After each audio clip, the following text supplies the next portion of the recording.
Ngayong linggo ng Kwaresma, dinadala tayo ng Ebanghelyo sa ilang kung saan tinukso si Jesus. Ang totoo, ang buhay Kristiyano ay isang espiritual na laban.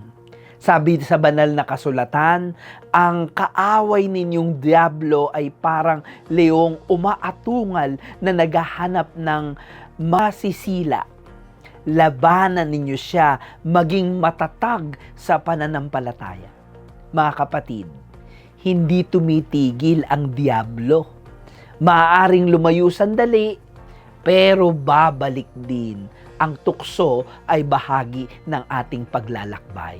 Ngunit kay Jesus, nakikita natin ang humanity at its best.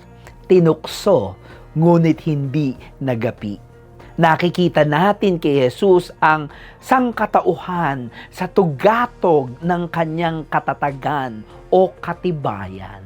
Siya ay matatag dahil malinaw sa kanya kung sino siya at ano ang kanyang misyon. Nakaugat siya sa salita ng Diyos. Ngayong Kwaresma, palalimin natin ang ating panalangin, pagtitiwala at pananampalataya.